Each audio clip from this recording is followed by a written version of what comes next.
3 minutos nos separan de las 9 de la mañana. Es momento de darle la bienvenida, los buenos días al ministro de Ganadería, Agricultura y Pesca, Carlos María Uriarte, con quien vamos a dialogar de diferentes temas. La agenda está nutrida por estas horas. Buenos días. Buenos días, bienvenido. Ayer estuvo en Las Piedras, en esa recorrida que hizo el presidente, participando de la piedra fundamental, digamos, de las nuevas obras de INAVI. Y ahí se impuso un tema que se viene conversando desde hace algún tiempito, que es subir la tolerancia, o sea, eliminar la cero tolerancia al alcohol en sangre para conducir.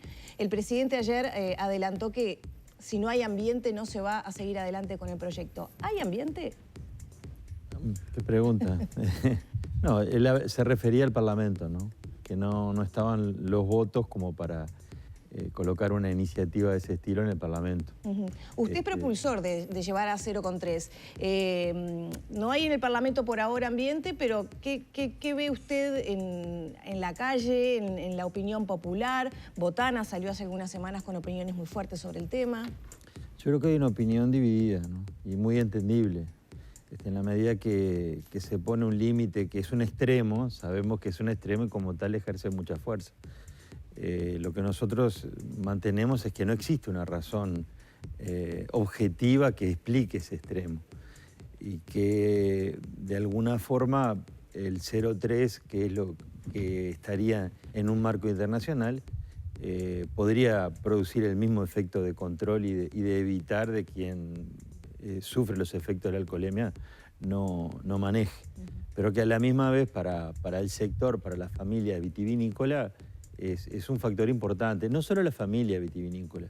Nosotros hemos recibido ese planteo concretamente de los restaurantes, que hoy están mal, pero funcionando en pleno, esa copita de cortesía significa un factor muy importante para los restaurantes. Y para el sector significó, en términos promedios, ¿no? Vamos a hablar desde que la ley está vigente en el 2016, un 10% menos de ventas en el mercado interno. ¿Ha habido presiones de la industria, como han dicho algunos sectores? No, de ninguna forma, ningún tipo de presión. Y como decía al principio, es muy entendible. Lo que nosotros entendemos es que, y dado que la división está de opiniones, ¿no? Es que es un tema que merece ser discutido. Nada más. Ministro, a propósito de otros temas y del ámbito político, esta semana el Partido Colorado se reunió para dar a conocer algunas medidas que se le plantean al gobierno para enfrentar la crisis. Por ahí también sobrevolaba la situación o la postura de que falta un poco de coordinación entre el gobierno y sus socios de la coalición. ¿Usted como ministro tiene esa sensación de que falta coordinación con el gobierno central? Yo no puedo hablar desde el punto de vista político porque eso es parte de la bancada del partido político de la cual nosotros no integramos. Somos ministros del Partido Colorado y bueno, en las acciones, las estrategias que se puedan o cómo pueden estar dialogando, la verdad que no me atrevo a opinar.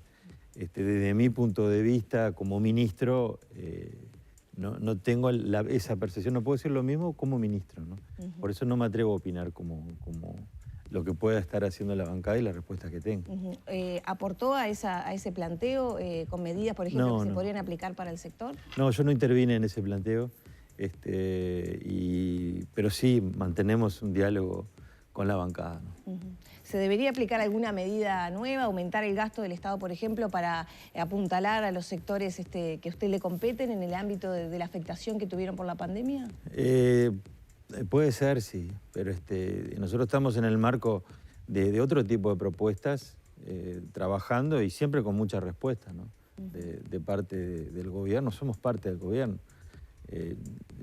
Yo creo que todo es mejorable y creo que desde el propio gobierno de coalición es muy bienvenida las propuestas que se puedan para enriquecer las tomas de decisiones. En ese sentido, no puedo afirmar de que no hayamos tenido soporte desde el gobierno, pero sí que hay lugar para seguir elaborando propuestas y estar vigente en opinión al respecto. Pandemia más déficit hídrico o sequía, como le queramos llamar, durante un tiempo bastante prolongado que nos tuvo a todos los uruguayos atentos a ver qué era lo que pasaba. Siempre nos pasa, tenemos la percepción de que empezó a llover, se arregló todo. Pregunta concreta, ¿se arregló todo? Llovió muy lindo, el ánimo cambió. Bien. Creo que la mayor parte del déficit hídrico está solucionado. Igual tenemos áreas, y yo identificadas claramente, tengo Flores, partes de Soriano, el área de Cardona, donde las aguas han sido bastante menores que en el resto del país y estaban padeciendo de una seca importante. Pero las áreas que más estaban sufridas eran las del sureste, Maldonado, tuvieron 200 milímetros. Hoy hay en las redes, hay muchas fotos de los excesos de agua, pero los efectos de la seca no son inmediatos. Es como tú dices, ¿no? Llueve agua. Los efectos se van a ir traduciendo y solucionando con tiempo. Por ejemplo, uno de los efectos que ya no tiene solución es el maíz de primera, el que se planta temprano. Ese ya está en momento de cosecha y prácticamente algunos no han rendido nada, se dedican a forraje y otros han sentido mucho. Y el otro efecto negativo que va a tener la seca y va a repercutir en los próximos años en forma fuerte es en la producción de terneros de nuestro rodeo de cría. Nosotros entendemos que eso se va a sentir en esta aparición, en los terneros que están naciendo ahora y los del año que viene. Y eso sí, eso es un factor importante porque es el rubro principal que el país tiene. Venimos de un récord de producción de terneros. En 2019 pudimos contar 3 millones o aproximadamente 3 millones de terneros, que es un récord histórico, que vamos a apuntar a recuperarlo, pero nos va a llevar un par de años más. Y esos efectos, como decía, llevan tiempo. La verdad no todo es negativo, ¿no? Porque como decía, estas lluvias fueron muy bienvenidas y justas. Sobre todo para el área agrícola, donde la soja estaba en el momento que podía sufrir el estrés hídrico, pero necesitaba esta lluvia. Y ahora se aseguraron, están muy lindas, y si llegamos a poder consolidar la cosecha de las mismas en un estado hídrico que se mantenga, vamos a cerrar un año agrícola de secano, es decir, dejo el arroz afuera, que nadie, ni el más optimista, hace un año podía pensar. Ah, bien, ¿no? Es decir, que las perspectivas son mucho más alentadoras. Son buenas, y aparte esto es importante, sobre todo para la sociedad que a veces no está muy al tanto de las cosas que pasan en el campo. El sector agrícola es un sector importante en cuanto a que en un periodo menor a un año genera recursos del trabajo y del suelo, de los recursos naturales. Genera ingresos genuinos, lo que nosotros decimos. Y fue un año en el cual los cultivos de invierno, trigo, cebada, colza, tuvieron muy buenos rendimientos y buenos precios. O sea, el efecto de la pandemia viene llegando en un rebote muy importante en las commodities, y el Uruguay exporta commodities relacionados sobre todo a los alimentos. Y la soja, que es el principal cultivo, tiene precios que no se veían desde hace muchísimos tiempos hoy. Lo que tenemos que consolidar, donde consolidemos un rendimiento promedio, las cifras van a ser muy buenas para el sector. Y eso es muy bueno para el país, porque eso, como decía, son recursos genuinos, que al ingresar al país se vuelcan en la actividad económica generando trabajos, actividades, que eso se puede percibir claramente ya en el interior. La actividad, como el campo no ha parado, la actividad, los trabajos, yo te podría decir que hay muchos trabajadores, la mayoría de los trabajadores rurales no tuvieron los problemas que tuvieron los trabajadores urbanos. Claro. Es como que la pandemia a ellos en ese sentido no le afectó, ni por el lado de la infección, ni por el lado de poner en riesgo sus trabajos. Y eso es muy bueno. Y este tipo de resultados se vuelcan en la sociedad. Es sabido que por cada dólar que se produce en el sector, se multiplican por 6 cuando se desparraman en la sociedad, en la economía. Por eso estas noticias son buenas para el país, son buenas para el momento que estamos viviendo, saliendo todos los efectos negativos que la pandemia tenía.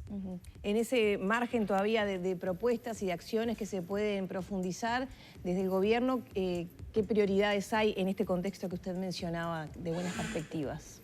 Y bueno, justamente estar preparado para aquellos sectores que deben aprovechar el rebote lo estén. Entonces hay que estar analizando cuáles son las limitantes que cada uno tiene, que son todas distintas, que se puedan ir corrigiendo para que estén preparados. Yo hacía referencia a un inconveniente que se nos viene, que es justamente la producción de terneros. Entonces, obviamente, vamos a tener que acelerar los ciclos para que esos pocos o menos terneros que nazcan estén más rápidamente disponibles para la faena, para la industria frigorífica. Y lo mismo en los lácteos, que si bien se retrasó un poco el efecto hace ya unos días de que los precios de la leche en polvo siguen creciendo, y bueno, eso alienta también a que se recupere, y es un sector que viene golpeado desde hace muchísimo tiempo, por eso estamos muy dedicados a ir poniéndolo en condiciones para aprovechar este momento, empezando por no perder ni más productores ni industrias, ¿no? Esas son las prioridades que tenemos al respecto. Hablemos justamente de la industria cárnica, de los frigoríficos. En diciembre tuvieron que cerrar 2 por brotes de COVID. Posteriormente se dieron a conocer medidas para ajustar los protocolos y asegurar retomar el nivel de exportación, por ejemplo, a China, ¿no?, que es el principal comprador. Pero ahora surgieron brotes de nuevo. ¿Cuál es la situación actual en cuanto a los frigoríficos y la pandemia? Bueno, tenemos por un lado esos 2 frigoríficos que debimos suspenderlos porque aparecieron brotes en ambos. Estamos a la espera de que se levante esa suspensión, porque ya desde el 17 de diciembre no tenían casos positivos. Claro, se hicieron auditorías de China, No ¿verdad? vinieron porque lo hicieron, hoy se hace todo virtual. Todo virtual, bueno, pero hubo una auditoría. Una en cada uno, que fueron muy buenas, sin observaciones. Aparte nosotros pedimos que se hicieran y inmediatamente se hicieron. Eso es una respuesta buena, entendemos nosotros, y bueno. ¿Todavía no está el resultado entonces? No, y desgraciadamente hoy creo que empieza el año de China, el año nuevo, y vamos a tener una semana capaz que hay que esperar para que haya nuevas respuestas. Y con respecto, sí, al otro que tú dices, desde diciembre se desarrollaron estrategias y recomendaciones para evitar que aparezcan brotes en la industria. Ante la inminencia del avance de los contagios, nosotros dispusimos una serie de estrategias que se las presentamos a las autoridades chinas. Vamos a hacer esto, y esto es lo que hemos estado haciendo, y eso implica, entre otras cosas, un vacío sanitario. Es decir, cuando empezamos a detectar casos positivos, se vacían o la empresa totalmente o los sectores en los cuales se detectan.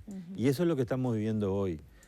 Aparentemente como un parate de la industria, pero que se deba a esto mismo, a tomar las medidas de precaución para que no aparezcan brotes y debamos proceder a la suspensión de las plantas. O sea, ¿cuántas hay suspendidas al día de hoy? Como son parciales no te sabría decir efectivamente, porque si totales debe haber 2 o 3 que tomaron la medida de mandar a todos a licencia o alguna medida parecida. Hay otras que, por ejemplo, suspenden la sección, se realiza la desinfección y se contrata otras cuadrillas de otro lado que no hayan tenido ningún tipo de contacto. Por eso las circunstancias son varias. Una industria no se puede parar de un momento para otro. A veces estas cosas suceden y hay carne para procesar. Entonces es necesario buscar una solución y seguir funcionando hasta que esa carne se procese sin arriesgar el estatus sanitario. Por eso la cantidad de casos que se pueden dar son muchos. Ahora, lo que sí tenemos que decir y destacar y agradecer la disposición tanto de la industria y sobre todo de los trabajadores, que se tienen muchas veces que cuarentenar porque son contactos estrechos, es decir, algo que no estaba previsto dentro del marco que ahora se está considerando, a veces hasta ahora, creo que la solución se ha llegado, pero lo estaban haciendo, sin poder generar jornales, y bueno, con tal de cuidar a sus semejantes y a la propia industria. Si no fuera por esta buena disposición de todos los que integran la cadena, esto hubiera sido muy difícil. Gracias a Dios se está trabajando bastante coordinadamente y con un sacrificio compartido entre todos, ¿no? ¿Esta situación cuánto complica entonces retomar la exportación a China con los niveles anteriores? Y por ahora lo más grave ha sido lo que ocurrió con esas 2 plantas suspendidas, que son 2 plantas de porte mediano, que realmente para ellos es lo más duro que les está tocando, porque son plantas que realmente China es el principal cliente. Por eso estamos haciendo los máximos esfuerzos para que esa suspensión se levante. El resto de las plantas todavía no han tenido limitantes desde afuera y están actuando, obviamente, no están actuando a todo vapor en la medida que el marco sanitario se los permita. Pero cabe destacar de que los niveles de faena o de actividad que la industria ha tenido en el mes de enero son muy buenos, históricos y más aún, pero es fácil con respecto al año pasado. Digo, es fácil porque el año pasado teníamos a China cerrada. Claro. Entonces, ser mejor que hace un año... 2019 fue récord de exportaciones de carne a China. 2020 bajó más o menos un 30%. Para 2021, ¿qué se espera? El récord que tú mencionas también es en volumen y en precio, ¿no? El 2019 es un año que hay que sacarlo por atípico y por bueno, ¿no? Es poco comparable. Bueno, pero el 30% menos de un año récord sí, no es lo mismo que el 30%. Te podría decir que el 2020 fue un promedio. año promedio, voy a eso. A pesar de que arrancamos con 2 o 3 meses prácticamente sin poder mandarle a China, ya que se fue restableciendo de a poco. El esfuerzo de Uruguay está obviamente en exportar lo máximo posible a China y tampoco por satisfacer a China estamos descuidando recuperar y abrir nuevos mercados, porque tenemos una situación también que nos preocupa, que es con Europa. Entonces estamos trabajando mucho para abrir nuevos mercados y nuevas opciones y sobre todo atendiendo a esa alta dependencia que nuestro principal rubro exportador tiene con referencia a China.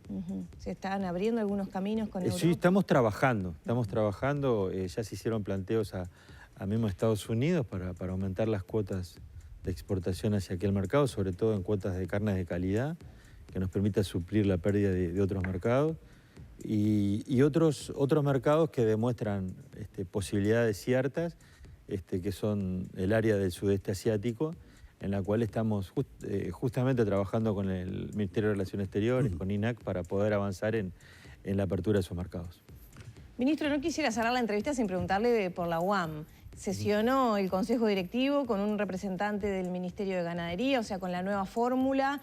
También vimos en esta semana que pasó algunas inundaciones que se acusaron que tenían que ver con fallas edilicias. Bueno, ¿cómo viene la marcha de eso desde la perspectiva del Ministerio?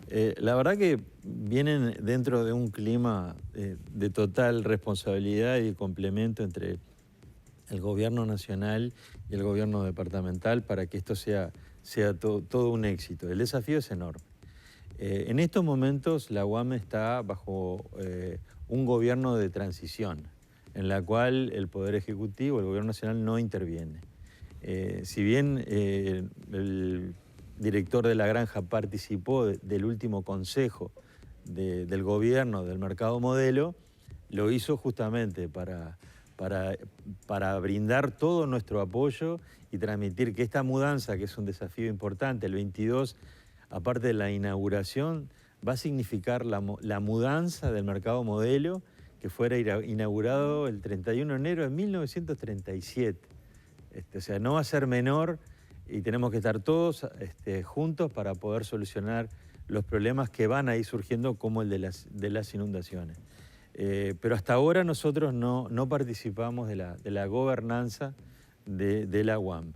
Está previsto que lo hagamos después que la misma se haga, pero esto no quita que vamos a estar a las órdenes para colaborar con lo que se precise de parte del actual gobierno de transición. ¿Le sorprendió la inundación que hubo los otros días del edificio? No, son cosas que pasan, digo. A veces cuando uno se está en obra, hay cosas para construir, y ante estos bombazos de agua que nos están apareciendo por todos lados, son cosas que pueden suceder, y de hecho la mudanza va a tener eso. Van a empezar a saltar aspectos que no se tuvieron en cuenta o que no están bien hechos, y bueno, va a haberlos que ir corrigiendo. Por eso que es un momento traumático, en el cual todos tenemos que estar en forma positiva ayudando para que el mismo se haga. Y reitero, esto es un desafío para todos, no solo para el gobierno departamental, para el gobierno nacional, sino y también para los productores, para el sector, porque sin la participación de los mismos, este desafío no vamos a llegar a un éxito.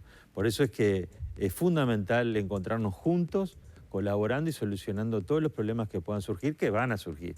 Bien.